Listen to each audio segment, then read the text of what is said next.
देखा गया है कि जो भक्त होते हैं वो माँ की भक्ति से या तो डरा करते हैं या उन माँ की भक्ति में डूब जाते हैं और इसलिए डरते रहते हैं कि कहीं ऐसा ना हो कि मुझे कोई दिक्कत हो जाए, कोई ऐसी बात हो जाए। अक्सर लोग सुनते रहते हैं। लेकिन दोस्तों ऐसा है कि माँ हमेशा देती हैं, भक्त से लेती कुछ नहीं है और मनुष्य जैसे कर्म करता है उसको उसी के हिसाब से फल मिलता है। इसमें ईश्वर कुछ नहीं कर सकते हैं और माँ हमेशा अपने बच्चों की रक्षा करते हैं।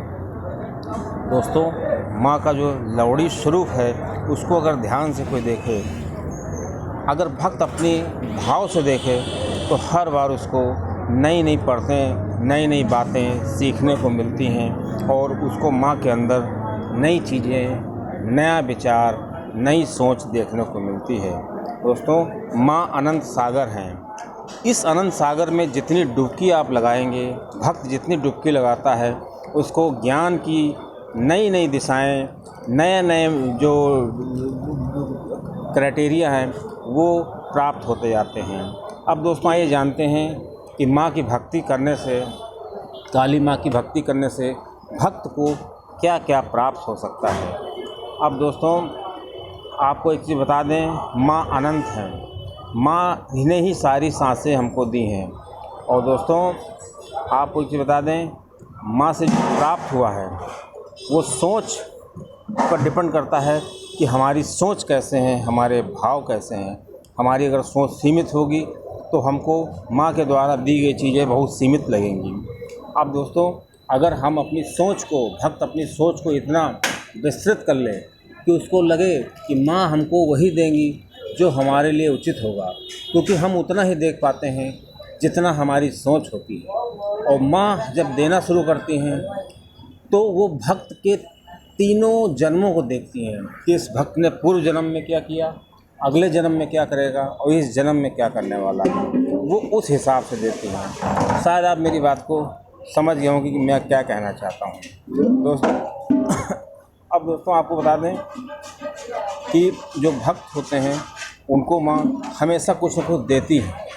अब आइए जानते हैं कौन कौन सी वस्तुएं माँ जो है भक्त को प्रसाद के रूप में दे सकती हैं। मेजर टिप सिग्नल चैनल में आपका स्वागत है। आपको जानकारी अच्छी लगे तो वीडियो को शेयर करिएगा।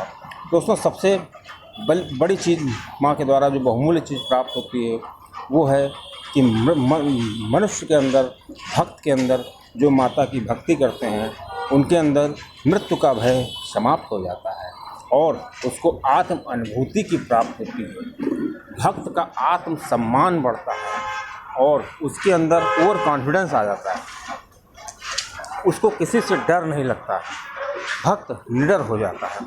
अब दोस्तों ऐसा वही अनुभव किए होंगे जिन्होंने माँ की भक्ति की होगी। माँ जो है वो भौतिक सुख भी दे सकती हैं और आध्यात्मिक सुख भी दे सकती हैं। ये भक्त के भाव पर निर्भर करता है। अब दोस्तों अगर भक्त भौतिक सुख मांगता है तो माँ उसको भौतिक देती है।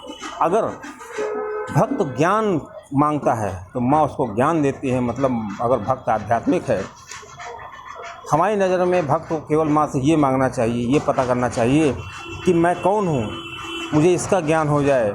ये शरीर है लेकिन ये शरीर तो नहीं है, ये कुछ और ही है। अब दोस्तों जिस दिन भक्त को ये पता चल जाएगा कि मैं कौन हूँ, इससे उसका अंधकार पूरी तरीके से नष्ट हो जाएगा और उसकी कुंडलिनी का जागरण होगा। और दोस्तों माँ इसको दूर करेंगी और मनुष्य के सभी बंधनों से उसको मुक्त करेंगी। और दोस्तों ये हमारी सोच पर निर्भर करता है। जैसा हम सोचते हैं वैसा हम बन जाते हैं। जिज्ञासु मनुष्य जो होता है हर जन्म को जान सकता है कि पूर्व जन्म में हम क्या थे और इस जन्म में क्या होते हैं। अब दोस्तों माँ की ऊर्जा बहुत ही सीमित है।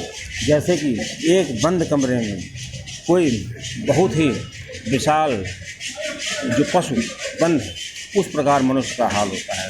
दोस्तों दूसरी जो वस्तु प्राप्त होती है मनुष्य को वो होती है उसका दृष्टिकोण। मतलब जो भक्त होता है उसका दृष्टिकोण बहुत ही विशाल, बहुत ही व्यापक हो जाता है। दोस्तों वो जो भक्त होता है, जो माता की भक्ति करता है, वो अन्य लोगों से बेहतर समझ सकता है। उसको सम्यक दृष्टिकोण उसके अंदर आ जाता है और उसका दृष्टिकोण बहुत विस्तृत होता है। वो समस्याओं को दूसरी निगाह से देखता है। मतलब जिन चीज़ को हम समस्याएं समझते हैं वो असल में समस्याएं नहीं होती हैं, वो हमारा दृष्टिकोण होता है। इसीलिए कहा जाता है कि अगर कोई भी समस्या आती है तो वो समस्या एक इवेंट होती है, और उस समस्या का जो हम उस पर रिएक्शन करते हैं वो उसका आउटकम होता है कि मतलब हम अपनी सोच के हिसाब से उसका हल निकालते हैं। उसी में जो अज्ञानी होते हैं वो कष्ट पा जाते हैं, और जो ज्ञानी होते हैं वो बच के निकल जाते हैं।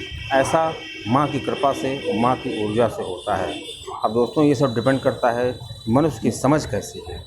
अब दोस्तों आपको बता दें कि शत्रुओं का अक्सर भक्त ये समझते हैं कि हम माँ से भक्ति करेंगे, माँ की भक्ति करेंगे तो हमारे शत्रुओं का नाश हो जाएगा। दोस्तों ऐसा नहीं होता है। माँ किसी का कोई नाश नहीं करती है, और जिसका नाश होना है वो उसका उसी के कर्म के हिसाब से नाश होता है। तो भक्त को या भक्ति करने वालों को ये बात बिल्कुल दिल से निकाल देनी चाहिए कि माँ की भक्ति करने से भक्तों का नाश हो जाता है, और ये शत्रुओं का नाश हो जाता है। दोस्तों ऐसा नहीं है। पहले माँ चाहती हैं कि हम अपने अंदर के शत्रुओं का नाश करें। जिस व्यक्ति को ये लगने लगता है कि शत्रु तो हमारे अंदर है, हमारे अंदर ही विकार होता है, हमारे अंदर ही लोभ होता है, हमारे अंदर ही आलस, काम, क्रोध, लोभ, माया, मत्सर, इस तरह के शत्रु होते हैं। और माँ की भक्ति लगातार करने से हमको ज्ञान होता जाता है कि हम किस प्रकार इन शत्रुओं से निपटें, कैसे अपने विकारों को दूर करें, कैसे अपना चित्त निर्मल करें। दोस्तों जब मनुष्य के जो ये अज्ञान के रूपी ये काम, क्रोध, लोभ, मोह ये सब होते हैं, जैसे ही ये मनुष्य इनसे मुक्त हो जाता है तुरंत उसका चित्त निर्मल हो जाता है और मनुष्य ऊर्जावान महसूस करता है, और दोस्तों माँ को बहुत करीब पाता है। अब दोस्तों जो अगली वस्तु मनुष्य को प्राप्त होती है, भक्त को प्राप्त होती है माता की भक्ति करने से, वो होती है उसको माँ का आभास होने लगता है कि उसके पास कोई ऐसी शक्ति है जो उसकी रक्षा करती है। दोस्तों जागृत अवस्था में माँ होती हैं, और माँ आदि हैं, माँ अनंत हैं, माँ हर जगह हैं, हर पत्ते में हैं, हर फूल में हैं, हर जगह हैं। इसलिए जो भक्त होते हैं उनको लगने लगता है कि हमको माँ हर जगह दिखने लगी हैं, और हर जगह उनकी ऊर्जा का एहसास हो जाता है।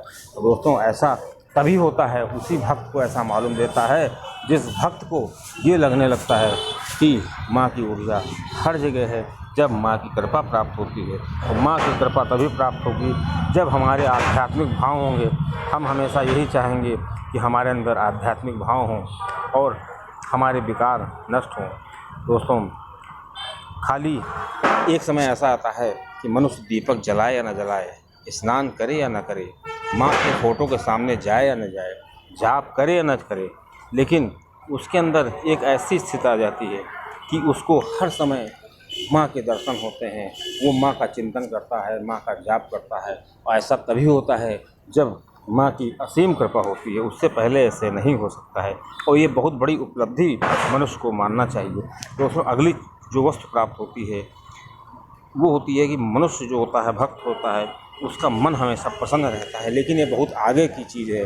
जब भक्त को ज्ञान प्राप्त हो जाता है, उसकी कुंडलिनी जागरण हो जाती है, जब भक्त अपने आप को समझने लगता है कि मैं कौन हूँ, मैं किस लिए आया हूँ, उसके चित्र विकार जितने मकाम, क्रोध, लोभ, मोह ये सब जब दूर हो जाते हैं, तब उसको प्रसन्नता का एहसास होता है। और ऐसा तभी होता है कि जब माता की कृपा उसको प्राप्त होती है। माता की कृपा तो हमेशा होती है भक्त के साथ, लेकिन वो उस चीज़ को समझ नहीं पाता है। दोस्तों अगली जो चीज़ प्राप्त होती है, मनुष्य जो होता है वो सभी भ्रमों उसके दूर हो जाते हैं। मतलब माता जो होती हैं भक्त के सभी भ्रम दूर कर देती हैं, सही गलत में अंतर वो समझने लगता है, और उसकी वो वस्तुओं को भौतिक आँखों से नहीं देखता है, वो उसको आध्यात्मिक आँखों से देखता है, चक्षुओं से देखता है। और मनुष्य जो होता है मोह के बंधन से मुक्त हो जाता है, और सत्य का वो आभास करता है, माता के स्वरूप का आभास करता है, और उसमें आत्मा का विकास होता है।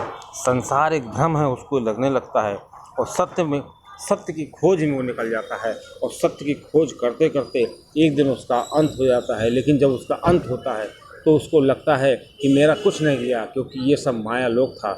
असली सत्य तो अंत होने के बाद उसको लगता है कि यही सत्य है। अब दोस्तों, अगली चीज़ जो भक्त को प्राप्त होती है वो होती है कि आसपास के लोग उसको प्रभावित नहीं कर पाते।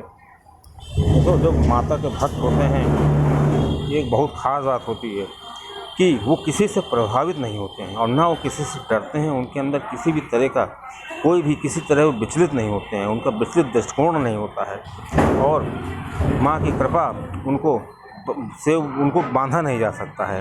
तो दोस्तों, आरंभिक जो चरण होते हैं भक्ति प्राप्त होने के, माता की अगर प्रसन्न हो जाती हैं भक्त के ऊपर, या माता की ऊर्जा आने लगती है, या भक्त को अपने का एहसास होने लगता है, या भक्त की चित्त शुद्ध होने लगता है, तो उसको सबसे बड़ी चीज़ ये प्राप्त होती है शुरू में कि उसकी बहुत कठिन परीक्षा होती है। और जो भक्त माता से आध्यात्मिक सुख चाहते हैं वो इस परीक्षा को पास कर लेते हैं, लेकिन जो भौतिक सुख चाहते हैं वो इस परीक्षा में खरे नहीं उतरते हैं, क्योंकि माता की भक्ति, माता की कृपा प्राप्त होने से पहले माता के गण, माता की योगिनियाँ उस भक्त की बहुत ही कठिन परीक्षा लेते हैं। और दोस्तों, कहा जाता है जो चीज़ सबसे जल्दी मिलती है वो सबसे ज़्यादा खतरनाक भी होती है। अब दोस्तों, माता की भक्ति, माता जागृत है, माता से बहुत जल्दी भक्त को कृपा प्राप्त होती है, लेकिन इनकी जो परीक्षा होती है वो बहुत कठिन होती है। इसलिए माता से हमेशा ये प्रार्थना करनी चाहिए कि हमें आपकी भक्ति प्राप्त हो, मेरे विकार नष्ट हो जाएं, माया मोह का बंधन नष्ट हो जाए, मेरा ज्ञान और बढ़े और हम अपने आप को समझने के लिए सक्षम हो जाएं। ऐसी आपकी कृपा मिले और हम हमेशा आपकी जो है शरण में रहें, ऐसा हमारा विचार हो और आपका जो आपकी जो कृपा है वो हमारे ऊपर बनी रहे। और दोस्तों, जब भक्त की परीक्षा होती है तो भक्त बिना विचलित हुए रह नहीं सकता है, और बस यहीं से भक्त मार खा जाता है। तो भक्त को जब परीक्षा हो, भक्ति शुरू करे, तो उसको ये समझ लेना चाहिए कि उसकी परीक्षा ज़रूर होगी।